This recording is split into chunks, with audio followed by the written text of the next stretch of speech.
Been having a little bit of an exchange here with Zarkov on some of my most recent videos about indebtedness and the emergence of natural guilt in human consciousness, largely from recognizing a gift that is so grandiose that it couldn't be repaid. And I was tracing this back to all kinds of origins of sacrifice and human sacrifice in culture, and I have been suggesting that this sense of natural guilt, this feeling of, and I don't mean a guilt for a wrongdoing. It's not a guilt like, oh, you've done something wrong and feel guilty. It's that the human being is a sensitive organism that has a kind of yearning for some kind of recognition of justice, and it, at a sensitive level, feels a gift and then wants to repay it and struggles to find a way to repay it. Unfortunately, through sacrifice or through repression, it kills the alien, scapegoated other. There's all kinds of histories that are related to practices of sacrifice, gift giving, guilt expiation, all of these kinds of things. But I think the real haggle that I found most interesting is he posts on my channel, quote, "You have not fully absorbed naturalism at an emotional level." This is what he says. And he suggests guilt about being alive only exists if there are gods who gave the gift. And then he says he disagrees, it's because religion. And his argument basically is that people get hoodwinked into a notion of guilt because of religion. This is where we basically disagree. I think that we have not read either the same people, and I'm wondering here, and this to me becomes just a wonderful, and I suggest no, natural guilt, this feeling of life as an amazing, amazing gift that in some way we're indebted not only to our parents, to our ancestors, to grand social institutions and collectives, but to an ultimate mystery that could never be paid in full. It's Christianity in some forms has become a kind of perversion where it becomes this, again, this cult of immortality that's a kind of death denial that hides from natural guilt by a kind of ransom paid through the son sacrificed by the father. I mean, the whole thing is very bizarre. I want to suggest here that, and this is a great way to come into, I'm looking at the Denial of Death by Ernest Becker. This is chapter 3, and he gives a big list of scholars that he's trying to talk about here. Everybody from Kierkegaard, Jung, Erich Fromm, Rollo May, Abraham Maslow, but it's Norman O. Brown, and Kierkegaard as well. But his discussions of Norman O. Brown, if you haven't read Norman O. Brown's Life Against Death, I strongly recommend it for everyone. This is really a must-read book in death studies. What he does here in this opening section, this is chapter 3, what he calls man's existential dilemma. He says, we've always known that there's something peculiar about man, something deep down that has characterized him and has set him apart from other animals. And I think he's suggesting that, for a long time, this was understood dogmatically and unfortunately through, an unscientific view. And he says, but what we've come to see is that, quotes, there was no essence, and that the essence of man is really his paradoxical nature. The fact that he is half animal, half symbolic.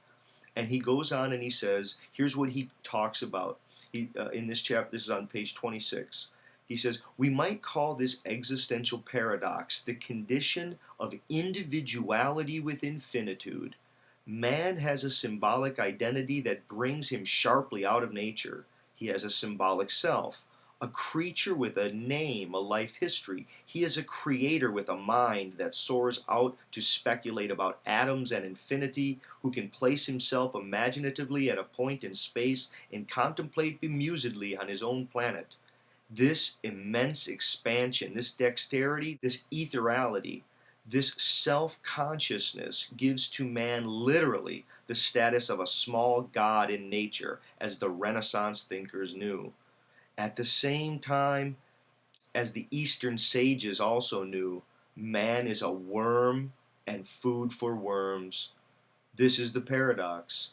He is out of nature and hopelessly in it. He is dual, up in the stars and yet housed in the heart-pumping breath-grasping body that once belonged to a fish and still carries the gill marks to prove it. His body is a material, fleshy casing that is alien to him in many ways, the strangest and most repugnant way being that it aches and bleeds and will decay and die. Man is literally split in two. He has an awareness of his own splendid uniqueness in that he sticks out of nature with a towering majesty, and yet he goes back to the ground a few feet in order to blindly and dumbly rot and disappear forever. It is a terrifying dilemma to be in and have to live with.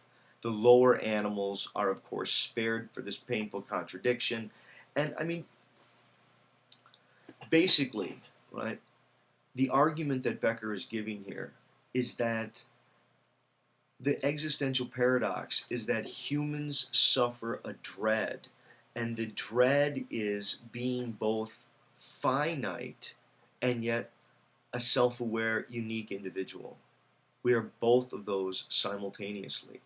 If we were just self-aware, if we were only in the world of the symbol, if we were only in that world of surveillance, of thought, of contemplation above and beyond, of mathematical essences, if we were only that, it wouldn't be a problem. If we were only finite, if we were merely decaying matter, if we were merely worm food, it wouldn't be a problem. The problem is that we're angels with anuses. The problem is that we're both. And that itself is part of this paradox that, for Becker, is going to say, it throws us into a kind of dread, and the dread is a kind of guilt. It's a guilt for not being unabashedly one or the other. It's not a guilt that anyone did. It's not like a finger shaking, oh, you did something wrong. It's an awareness that dawns upon an organism that evolved into the capacity to recognize what's happened to it. It's an evolutionary argument. The problem is that we have evolved to the point of being able to be aware of our own death, and that, as a framework, has rendered life as a gift. To an animal who would be unaware of its own death, that is, it could never really see the gift character of existence. Death is itself the gift that makes life the gift. Unfortunately, dogma, idolatry, just ridiculous religious constructions have washed over this in history. It's become subject to political power. But I think the earliest human beings, as they became more and more aware of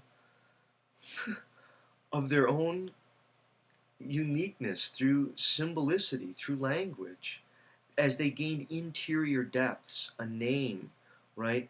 We don't just go the way of nameless, faceless death. We live in history, and there's an opening in self-awareness, in self-relation.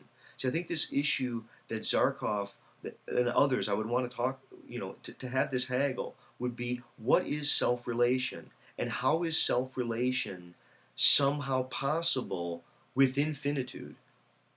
That we are animals who were born to die, and yet the purpose of life isn't just to perpetuate an organism that will die. It's somehow to open to the realm of feeling, with the ultimate feeling, the ability to taste eternity. And this, I think, we can't ultimately repay the gift.